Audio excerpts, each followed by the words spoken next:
Good morning student, साहित्य अध्ययन केंद्र में आपका स्वागत है।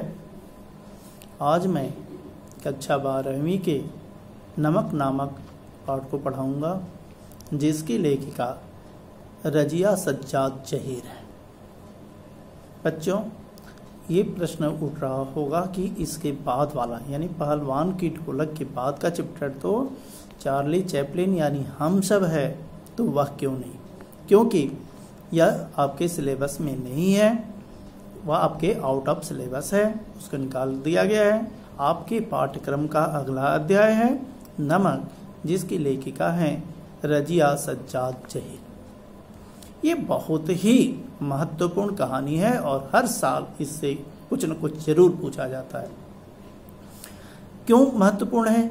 क्योंकि यह हिंदुस्तान और पाकिस्तान की एकता का प्रमाण है। यह चैप्टर, इसमें साफिया नाम की एक मुस्लिम लड़की है जो अपने पड़ोसी सिख बीवी के घर कीर्तन सुनने के लिए गई है।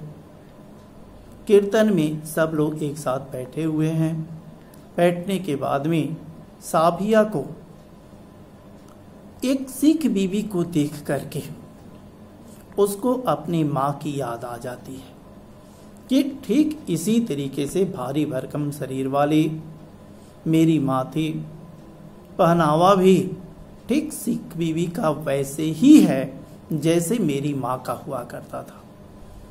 जैसे मेरी माँ मुहर्रम के दिनों में महीन बारीक मलमल का दुपट्टा ओढ़ती थी, वैसे ही यह सिख बीवी ओढ़ी हुई हैं।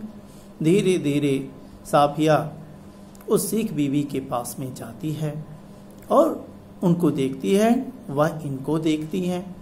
देख करके उसको आश्चर्य का ठिकाना नहीं, क्योंकि उसकी बिल्कुल बनावट से लेकर के पहनावा तक उसकी माँ का था।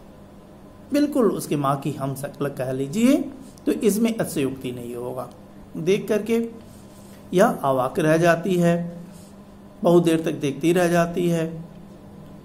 और उस सिख बीवी ने इसके संबंध में पता किया तो उन लोगों ने बताया कि यह मुस्लिम लड़की है, इसके परिवार वाले लोग पाकिस्तान में रहते हैं। जिस समय हिंदुस्तान और पाकिस्तान का बंटवारा हुआ तो ये विस्थापित होकर के भारत में रहने लगी। पाकिस्तान से इसका नाता टूट गया, लेकिन यह समय समय पर पाकिस्तान जाया करती है, जिसके तहत यह कल पाकिस्तान जाने वाली है। साफिया उनको जा करके उनको यानी किसको, सिख बीवी को सांत्वना देते हुए उसने कहा कि देखिए, आपको यदि पाकिस्तान से कुछ मंगाना हो तो बेहिचक आप बताइए, क्योंकि मैं जा रही हूँ वहां से आपका वह उपहार लाने की कोशिश करूंगी। सिख बीवी ने धीरे से बताया, नम आंखों से बताया, क्योंकि पाकिस्तान को याद करके उनकी भी आंखों में आंसू आ गए थे। नम आंखों से उसने बताया कि यदि लाना चाहती हो तो थोड़ा सा वहां का नमक लेते आना, लाहौरी नमक। अब क्या था, साफिया अगले दिन प्रस्थान करती है और अपने भाई के यहाँ पहुंच जाती है। वहाँ इसको चाहने वाले अत्यधिक लोग थे, बहुत इसको सम्मान देते थे। धीरे धीरे धीरे धीरे वह वहाँ रहने लगी। कब 15 दिन बीत गए यह साफिया को पता ही नहीं चला। देखते देखते 15 दिन बीत गए। 15 दिन के बाद जब उसको लौटना था, घर लौटना था, उस समय उसके दिल में केवल एक ही बात थी कि अपनी माँ के लिए लाहौरी नमक ले जाना है, लेकिन लाहौरी नमक को लाना गैर कानूनी है। अब उसके सामने समस्या थी कि आखिर इस उपहार को ले जाएं तो कैसे ले जाएं, ले जाने का माध्यम क्या होना चाहिए। उसने अपने भाई से पूछा, जो उसका भाई पुलिस ऑफिसर था, पहुंचा हुआ पुलिस ऑफिसर था।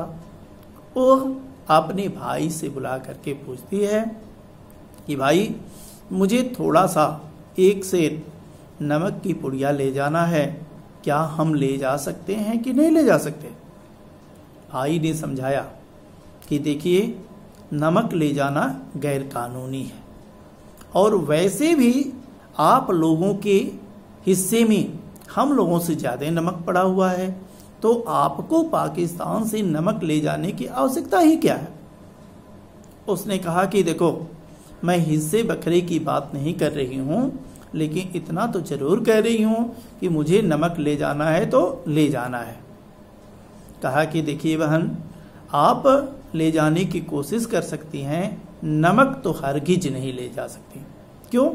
क्योंकि जब आप नमक लेकर के जाएंगी कस्टम वाले पकड़ लेंगे और पकड़ लेंगे तो आपके सामान का चिंदी चिंदी कर देंगे, नमक की पुड़िया नहीं ले जाएंगे। बदनामी जो होगी वह मुफ्त में, आपकी भी बदनामी होगी, साथ साथ हम लोगों की भी बदनामी होगी।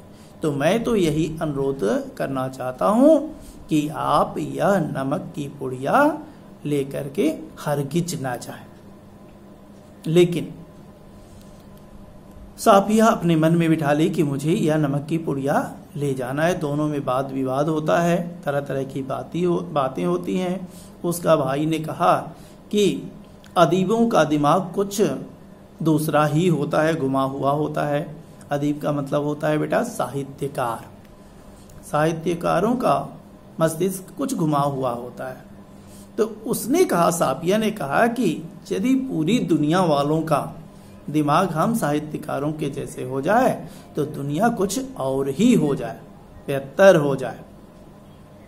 इस तरीके से कहने के बाद भी वह अपने नमक की पुड़िया लेकर के चलती है। कौन? साफिया। ले जाने के लिए उसने योजना बनाया।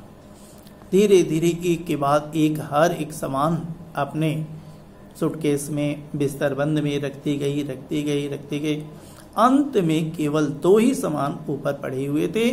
एक तो कीनू थे जो संतरा और माल्टे को मिला करके बनाया जाता है, एक अत्यंत ही रसीला फल होता है पाकिस्तान में पाया जाने वाला।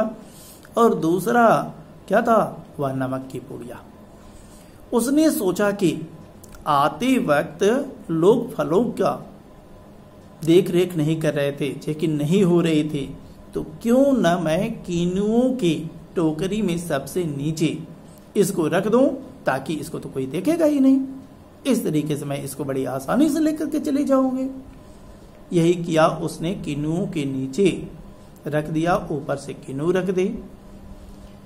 अगले दिन जब वह जाने लगी या कुछ देर के बाद में ही उसने देख करके ऐसा सोचा जैसे किसी अपने प्रिय व्यक्ति को क्या कब्र में दफन कर दिया हो, ऐसे इसकी नमक की पुड़िया दिख रही थी।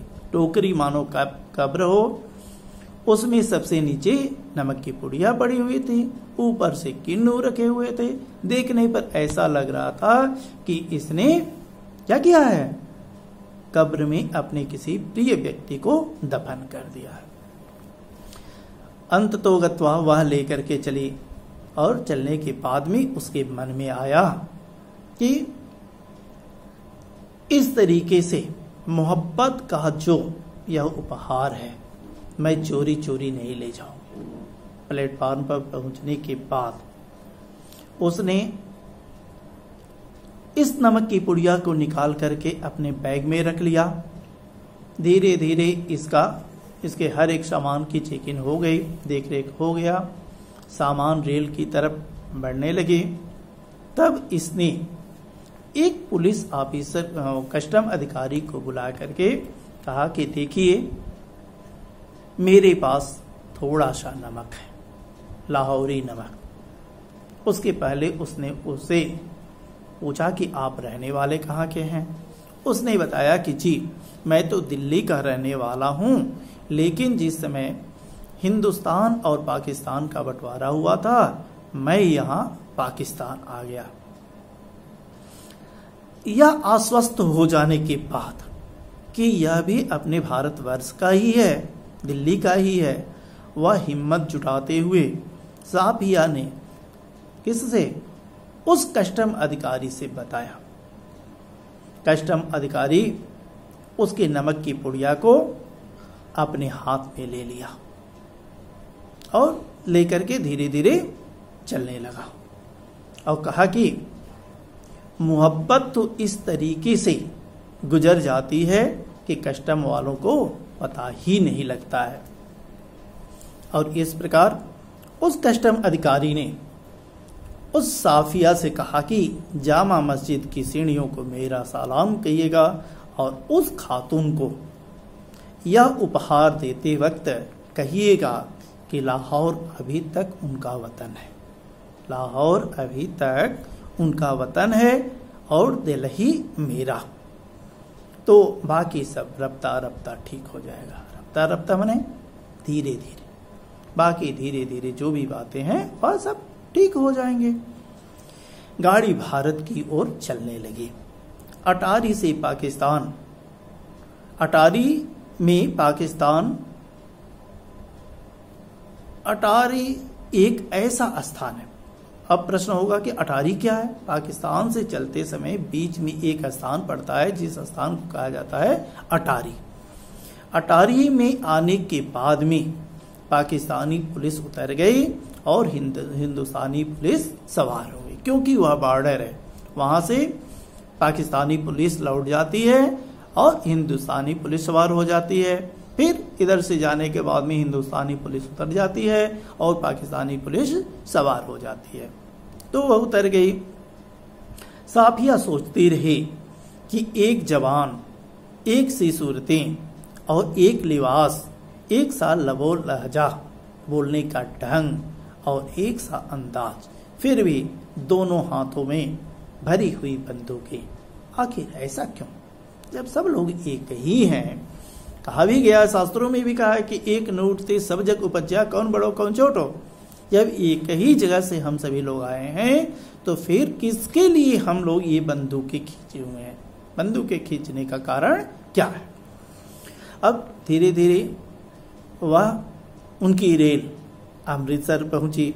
अमृतसर में कस्टम वाले फर्स्ट क्लास वालों के सामान की जांच उनके डिब्बे के सामने ही कर रहे थे। जहां गाड़ी रुकी थी डिब्बे के सामने ही जांच हो रहा था।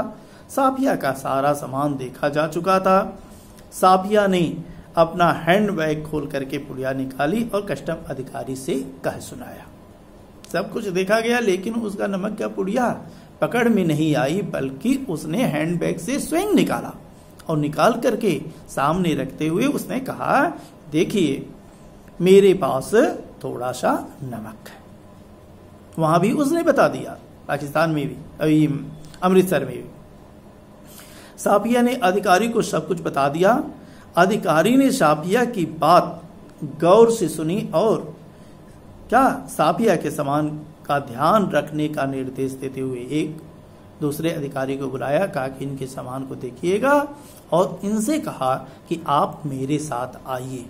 जिस समय मेरे साथ आइए की बात इन्होंने सुना, अब इनके पैर से जमीन खिसक गई कि मैं पाकिस्तान से अपने इस अजीज, इस लाजवाब उपहार को लेकर के आई, लेकिन लगता है कि यह उपहार आगे नहीं जा सकता है। सोच करके हैरान रह गए, लेकिन वह लेकर के धीरे धीरे कहा कि मेरे साथ आइए। यह भी जाती हैं। अधिकारी साफिया को प्लेटफार्म के एक कमरे में ले गया, सम्मान से बैठाया। जो यह कभी कल्पना भी नहीं की थी, उस तरीके से उसने ससम्मान इनको बैठाया, चाय पिलाई और फिर एक किताब दिखलाई जिसके ऊपर लिखा हुआ था कि शमसुल इस्लाम की तरफ से सुनील दासगुप्त को क्या प्यार के साथ, ढाका 1946। साफिया उस पुस्तक को देख करके हैरान रह जाती है। साफिया ने पूछा कि आखिर यह पुस्तक क्या है, कैसी है? तो उस सुनील दासगुप्त ने बड़े गर्व से कहा कि मेरा वतन ढाका है। बचपन में हम नजरुल और टैगोर को बहुत याद करते थे, उनको बहुत ही पढ़ते थे। विभाजन से पहले पढ़ने वाले सालगिरह के दिन मेरे एक मित्र ने मुझको यह किताब दी थी। सुनील दास ढाका की याद में खो गया और कहने लगा कि जिस प्रकार से डाब आपके कलकत्ता में भी होता है, डाब हमारे ढाका में भी होता है, लेकिन मेरे यहाँ के डाब का मजा ही कुछ और है। डाब का मतलब क्या हुआ बेटा? कुछ बच्चे नहीं समझ पा रहे होंगे। डाब का मतलब होता है कच्चा नारियल, जिसके पानी को लोग पीना पसंद करते हैं। कलकत्ता में आप जाएंगे तो बड़े आराम से लोग इसको पीते हैं, नारियल पानी कह करके। तो कह करके उसकी यादों में खो गया सुनील दास गुप्त। साफिया उसको देखती रही। जब उसने कहा कि डाब आपके कलकत्ता में भी होता है, डाब हमारे यहाँ भी होता है, लेकिन हमारे यहाँ का डाब का मजा ही कुछ और है। जैसे नमक आपके यहाँ भी होता है और नमक पाकिस्तान के लाहौर में भी होता है, लेकिन पाकिस्तानी नमक का बात ही कुछ और है। तब इतना होने के बाद में साफिया सोचने लगी कि हमारी जमीन, हमारे पानी का मजा देखिए कुछ और ही होता है। पुड़िया साफिया के बैग में रह करके आगे चलने लगा। कौन? वहां का कस्टम अधिकारी जिसका नाम सुनील दास गुप्ता था। पीछे पीछे साफिया चलती बनी। जब साफिया अमृतसर के पुल पर चढ़ रही थी, तब पुल की सबसे निचली सीढ़ी के पास सुनील दास गुप्त सिर झुकाए चुपचाप खड़ा था। क्यों?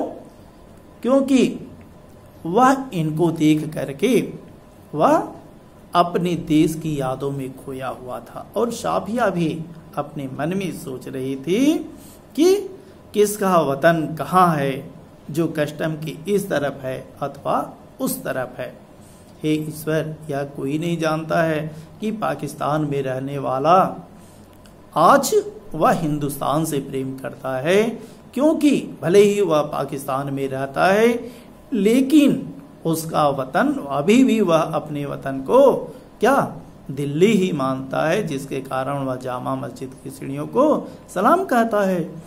ढाका का रहने वाला व्यक्ति भले ही आज भारतवर्ष में रह रहा है, लेकिन उसको अपने देश की, अपने स्वदेश की यादें सता रही हैं, जिसके कारण वह भारत में रहते हुए भी अपने ढाका को अत्यधिक याद करता है। और साफिया भी आज भारतवर्ष में भले ही रह रही है, लेकिन उसको अपने लाहौर की चीजों से उतना ही प्रेम है। इस बुक में, इस चैप्टर में आया है मेरा साड़ा लाहौर। साड़ा का मतलब प्यारा, प्यारा होता है, मेरा प्यारा लाहौर। इस तरीके से हमेशा यह आपके हिंदुस्तान और पाकिस्तान की एकता स्थापित करने वाला चैप्टर है। भले ही हम कहीं भी रहें, लेकिन जहां हमारा जन्म हुआ है वह जन्मभूमि हमें अत्यंत प्यारी है। इसीलिए तो कहा गया है, तुलसीदास जी ने भी कहा है कि जन्मभूमि मम परम सुहावन, उत्तर दिशि बह सरजू पावन। मेरा जन्मभूमि, जहां मेरा जन्म हुआ है वह मेरी जन्मभूमि अत्यंत प्यारी है। कौन सी जन्मभूमि? उत्तर दिशि बह सरजू पावन। जिस जन्मभूमि के उत्तर दिशा में पवित्र सरयू नदी प्रवाहित होती है, वैसे ही साफिया भी भले ही हिंदुस्तान में रहती है, लेकिन उसका पाकिस्तान से लगाव है, और इस तरीके से वह उपहार लाती है, सिख बीवी को देती है, और यह चैप्टर आपका समाप्त हो जाता है। इस चैप्टर पर आधारित आपको प्रश्नोत्तर वीडियो के अगले अंक में प्रेषित किया जाएगा। जो महत्वपूर्ण संकेत होगा उस संकेत को 2-3 संकेत के माध्यम से मैं इस पूरे चैप्टर को प्रश्नोत्तर के रूप में परिवर्तित करके वीडियो के अगले अंक में भेजूंगा। तब तक के लिए धन्यवाद।